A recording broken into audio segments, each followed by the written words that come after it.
Hello guys, welcome back to my next mini blog. আশা করি তোমরা সবাই ভালো আছো আর আমিও খুব হ্যাপি আছি, ভালো আছি তোমাদের আশীর্বাদে। আমি এখন এসেছি রায়গঞ্জের বিধান মঞ্চে। আমার ফার্স্ট স্টেজ বা আমার জার্নি এইখান থেকেই শুরু। মাকে নিয়ে তাই চলে এসেছি আমরা বিধান মঞ্চে।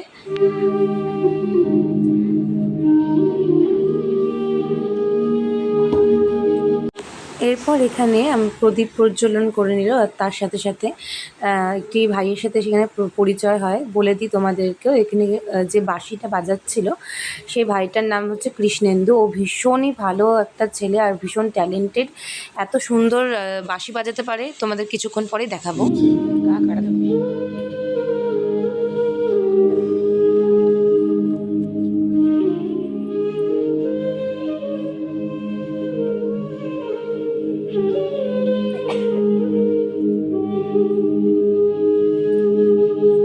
তোমরা হয়তো নোটিস করেছো যে আমি হাঁটছিলাম তখন। হ্যাঁ, আসলে সেদিন আমার শরীরটা একদম ভালো ছিল না, প্রচুর সর্দি কাশি ছিল।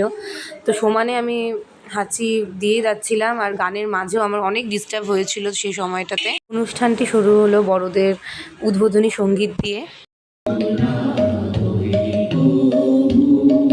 অনুষ্ঠানে উপস্থিত ছিলেন রায়গঞ্জ ইউনিভার্সিটির প্রিন্সিপাল সহ অনেক বিশিষ্ট ব্যক্তিরাও।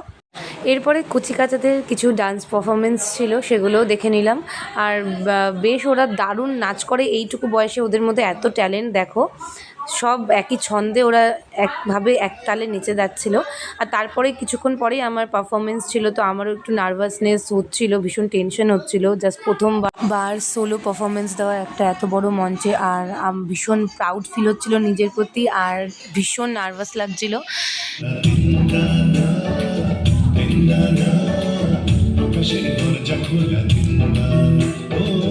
আর এইদিকে আমার বোনের বর মানে মলয় আমার গানের ডায়েরিটা দেখছিল আর পড়ছিল গানগুলো।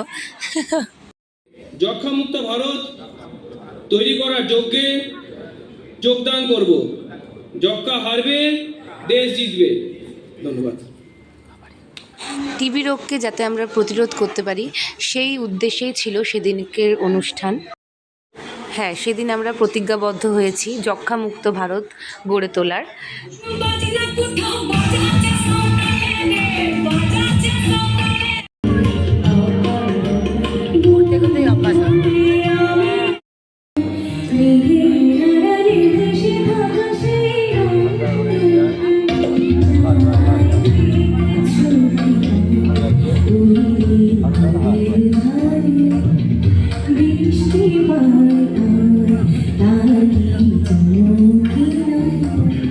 জলে ভেজা মাটি আকাশে হাত বাড়ায় চায় দেখে ছবিটা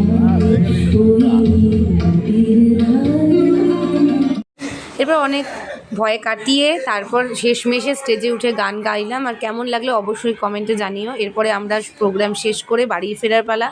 আর বাড়ি ফেরার পথে একটু তামতাম সোনাকে একটু আদর করে তারপরে বাড়ি ফিরেছি। তো কেমন লাগলো আজকে ছোট্ট অন্যরকম মিনি ব্লগটা? যদি ভালো লেগে থাকে লাইক কমেন্ট করে দিও। মিনি ব্লগে দেখা হচ্ছে।